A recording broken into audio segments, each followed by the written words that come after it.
반갑습니다. 신학과 우병훈 교수입니다. 저는 고난주간인 이번 주에 예수님의 그 십자가를 묵상하기 위해서 이 말씀을 준비했습니다. 제목은 예수님의 침묵입니다. 마가복음 15장 21절부터 32절입니다. 먼저 읽겠습니다. 마침 알렉산더와 루포의 아버지인 구레네 사람 시몬이 시골로부터 와서 지나가는데 그들이 그를 억지로 같이 가게 하여 예수의 십자가를 지우고 예수를 끌고 골고다라 하는 곳, 번역하면 해골의 곳에 이르러 모략을 탄 포도주를 주었으나 예수께서 받지 아니하시니라. 십자가에 못 박고 그 옷을 나눌세 누가 어느 것을 가질까 하여 제비를 뽑더라. 때가 제3시가 되어 십자가에 못 박으니라. 그 위에 있는 죄패에 유대인의 왕이라 썼고 강도 둘을 예수와 함께 십자가에 못 박으니 하나는 그의 우편에 하나는 좌편에 있더라. 지나가는 자들은 자기 머리를 흔들며 예수를 모욕하여 이르되 아하, 성전을 헐고 사흘에 짓는다는 자여, 내가 너를 구원하여 십자가에서 내려오라 하고 그와 같이 대제사장들도 서기관들과 함께 희롱하며 서로 말하되 그가 남은 구원하였으되 자기는 구원할 수 없도다. 이스라엘 왕 그리스도가 지금 십자가에서 내려와 우리가 보고 믿게 할지어다 하며 함께 십자가에 못 박힌 자들도 예수를 욕하더라.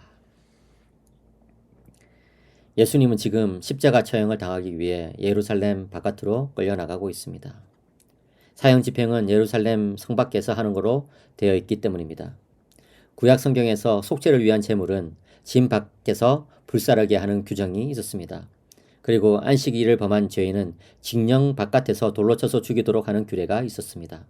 이처럼 예수님은 우리를 위한 속죄 제물이 되어서 죄인이 되셔서 예루살렘 성 바깥으로 끌려나가고 있습니다. 바로 거기에서 우리 대신 죽으시기 위해서 그렇습니다. 히브리서를 보시면 속죄 제물에 대한 관습을 기록하고 있습니다. 특별히 13장 12절에 이런 말씀이 나옵니다. 그러므로 예수도 자기 피로써 백성을 거룩하게 하려고 성문 밖에서 고난을 받으셨느니라. 예수님께서 우리를 위한 제물이 되셔서 성문 바깥에서 그 죽음의 자리에서 제물이 되셔서 죽으셨다는 것입니다. 고난을 받고 돌아가셨다는 것입니다. 왜요?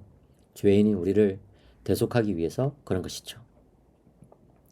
예수님께서 십자가의 길을 가는 동안에 걸어가신 길을 우리는 슬픔의 길이라고 부릅니다.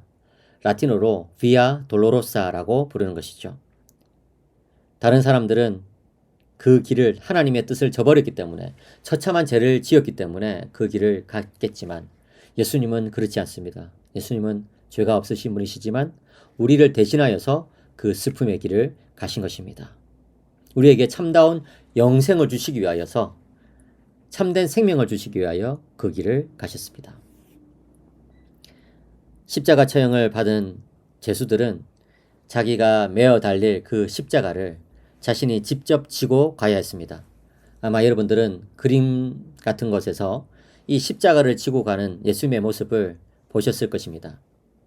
그 십자가를 지고 가다가 예수님은 여러 번 쓰러지셨고 여러 번 넘어지셨습니다. 왜냐하면 너무나 힘이 없었기 때문에 그런 것이죠. 여러분 지난 15시간 동안 주님께서 당하신 일을 생각해 보십시오. 다락방에서 제자들과 함께 마지막으로 만찬을 하셨습니다. 제자들은 영문을 모르고 예수님과 함께 식사를 했지만 예수님은 그 식사가 죽기 전에 마지막 식사라는 것을 알고 계셨죠. 그리고 예수님의 제자 가룟 유다가 배반하는 것을 주님께서는 알고 계셨습니다. 겟세마네 동산에서 홀로 기도하신 주님의 모습을 여러분 아십니까? 다른 제자들이 다 잠들고 있을 그때에 주님 홀로 깨어서 기도를 하셨습니다. 땀방울이 핏방울이 되도록 주님 앞에서 하나님 앞에서 기도하신 예수님의 그 모습을 여러분 한번 생각해 보십시오. 그리고 군병들이 나타났을 때 다른 제자들은 다 도망하고 말았습니다. 예수님은 이제 군병들에게 잡히게 되었고 공회에 끌려가서 재판을 받게 되는데 그 재판은 위선으로 거짓으로 가득 찬 재판이었습니다. 그리고 이제 예수님은 가야바의 궁전에서 또 신문을 받으셨습니다. 조롱을 당하셨습니다. 그리고 바로 그곳에서 예수님이 가장 아끼셨던 제자였던 베드로가 예수님을 배반하는 것을 직접 보시게 되었습니다. 베드로는 저주하여 맹세하여 말하기를 나는 바로 저 사람을 알지 못한다라고 말하였습니다.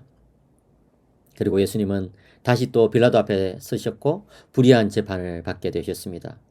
그리고 십자가형에 처해진다는 판결을 받게 되었고 채찍에 맞는 고통을 겪으셨습니다. 사형 선고가 내려졌고 이어서 무자비한 군병들이 여러 가지 그런 폭력을 학대를 예수님께 가했습니다.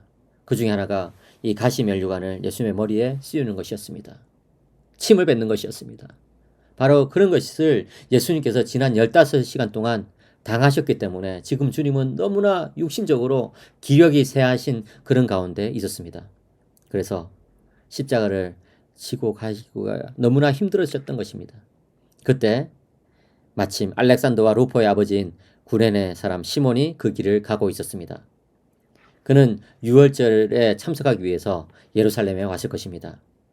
그런데 그는 얼떨결에 그 길을 지나가게 되었고 어쩌다 보니 얼떨결에 예수님의 십자가를 이렇게 지고 가는 사람이 되었습니다. 그런데 그것이 그에게 큰 복이 되었습니다. 왜냐하면 그는 바로 그 일을 통해서 예수님을 믿게 되었기 때문입니다.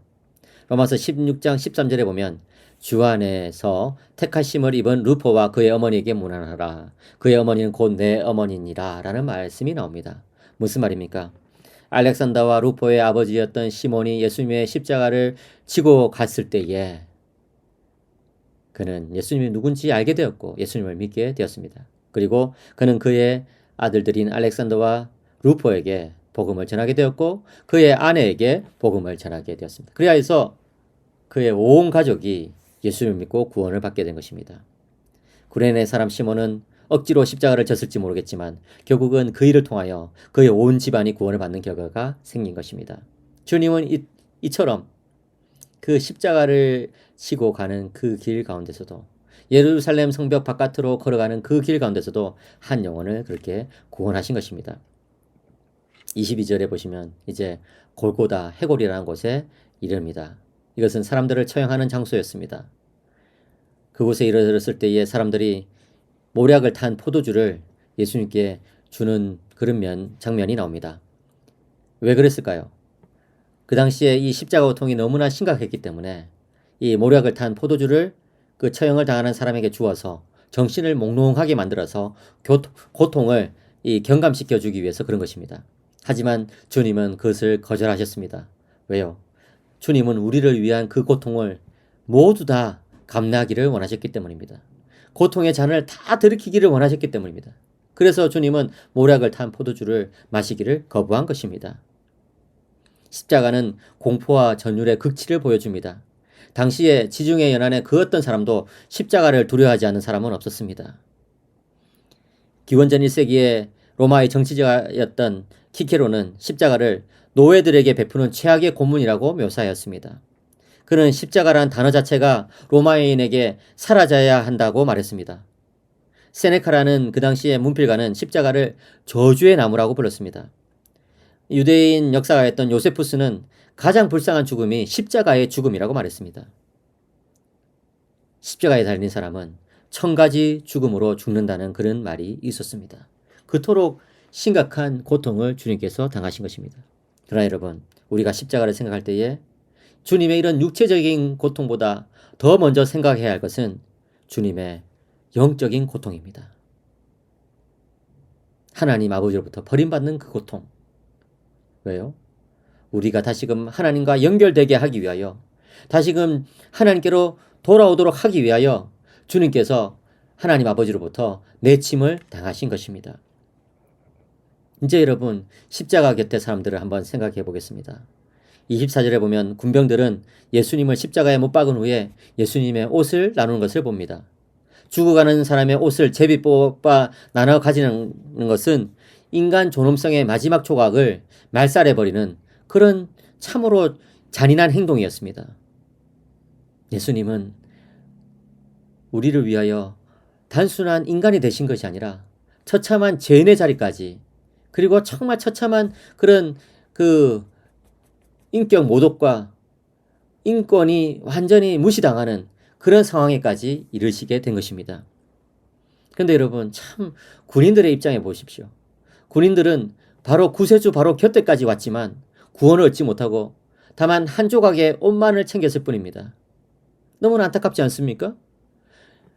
이 시몬과 대조되지 않습니까? 시몬은 주님 곁에서 주님을 믿게 되었습니다. 그러나 군인들은 주님 곁에 있었지만 주님을 믿지 못하게 되었습니다. 오늘날에도 그런 일이 있지 않을까요? 은혜의 자리로 나오게 됐지만 결국 헛된 것, 잠시적인 위안과 감정의 어떤 기쁨, 도덕적인 깨달음 이 정도만 얻고 그냥 돌아가 버리는 그런 사람들이 교회에 있지 않습니까? 사랑하는 여러분, 십자가의 예수님을 만나시길 바랍니다. 십자가 곁에서 예수님을 바라만 보고 그냥 아무런 어떤 영적인 그런 변화 없이 다시 예수님과 헤어져 버린 그런 사람이 아니라 십자가 곁에서 예수님을 만나는 분들이 되시길 바랍니다. 이제 예수님을 모욕한 사람들이 나옵니다. 강도들이 예수님을 모욕하였습니다. 예수님이 돌아가실 때에 강도들이 십자가에 함께 못 박였죠. 그런데 그들이 처음에는 예수님을 함께 모욕하였습니다. 욕하였습니다. 그런데 나중에 그 중에 한 사람은 주님을 믿게 되었습니다. 그리고 29절에 보면 지나가는 자들이 있습니다. 그들도 자기 머리를 흔들며 예수님을 모욕합니다. 그들은 십자가에서 내려오라고 그렇게 부르짖었습니다. 무엇입니까? 예수님의 대속사역을 깨닫지 못하고 예수님을 조롱한 것입니다. 그들은 예수님께서 십자가에 달려 죽으시는 것이 나약함의 결과라고 생각했겠지만 사실은 그게 아닙니다. 그것은 예수님의 사랑의 크기를 보여주는 것이었고 예수님의 능력을 보여주는 것이었습니다. 여러분, 예수님의 능력은 어떻게 드러났습니까? 예수님은 십자가에서 우리를 대신하여서 그 모든 고통을 참으심으로써 드러났습니다. 이었고 대제사장들과 서기관들이 예수님을 희롱하면서 서로 말합니다. 그가 남은 구원하였을 때 자기는 구원할 수 없도다라고 말하면서 예수님을 조롱합니다. 그러나 여러분, 참으로 안타깝지 않습니까? 백성의 이 영적인 지도자가 되어야 될 그 대제사장과 서기관들이 정말 영적으로 너무나 무지했다는 것이죠. 이 모든 가운데 예수님은 침묵으로 일관하십니다. 왜 그럴까요? 이사야서 53장 5절부터 7절을 읽겠습니다. 그가 찔림은 우리의 허물 때문이요 그가 상함은 우리의 죄악 때문이라. 그가 징계를 받음으로 우리는 평화를 누리고 그가 채찍에 맞음으로 우리는 나음을 받았도다. 우리는 다 양 같아서 그릇 행하여 각기 제 길로 갔거늘 여호와께서는 우리 모두의 죄악을 그에게 담당시키셨도다. 그가 곤욕을 당하여 괴로울 때도 그의 입을 열지 아니하였으며 마치 도수장으로 끌려가는 어린 양과 털 깎는 자 앞에서 잠잠한 양같이 그의 입을 열지 아니하였도다. 왜 예수님께서 침묵하셨습니까? 왜 예수님께서 그 입을 열지 않으셨습니까? 왜 예수님께서 그렇게 억울한 재판을 받으시면서도 변명하지 않으셨습니까? 왜 예수님께서 그런 조롱을 당하시면서도 침묵하셨습니까? 여호와께서 우리 모두의 죄악을 예수님 당신께 담당시키셨기 때문에 그런 것입니다. 베드로전서 2장 23절부터 25절 욕을 당하시되 맞대어 욕하지 아니하시고 고난을 당하시되 유업하지 아니하시고 오직 공의로 심판하시는 이에게 부탁하시며 친히 나무에 달려 그 몸으로 우리 죄를 담당하셨으니 이는 우리로 죄에 대하여 죽고 의에 대하여 살게 하려 하심이라. 그가 채찍에 맞음으로 너희는 나음을 얻으나니 너희가 전에는 양과 같이 길을 잃었더니 이제는 너희 영혼의 목자와 감독 되신 이에게 돌아왔느니라.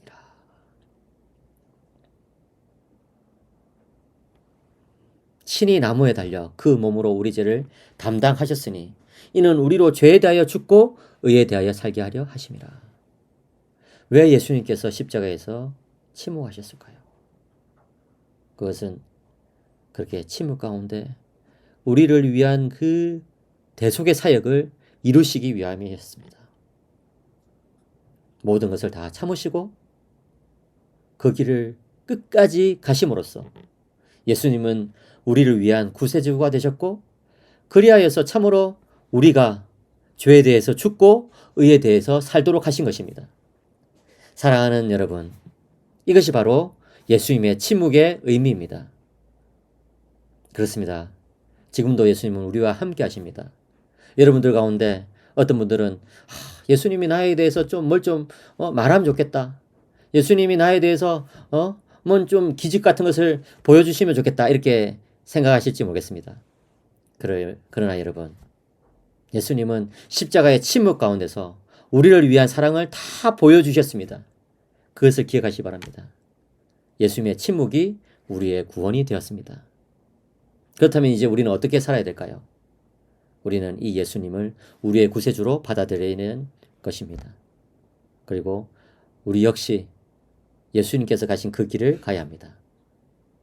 때로 억울한 일이 있더라도, 예수님을 믿는다는 것 때문에 때로 답답한 일이 있다 하더라도 주님께서 가신 그 길을 가면서 복수하거나 또 원망하거나 불평하지 아니하고 다른 사람들의 구원을 위하여 인내하고 참고 견디는 것입니다.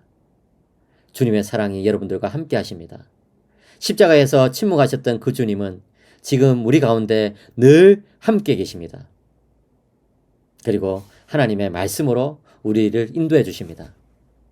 이러한 주님의 사랑과 은혜가, 이러한 주님의 인도하심이 여러분들 삶 가운데 언제까지나 함께 하시기를 주 예수님의 이름으로 간절히 축복합니다. 아멘.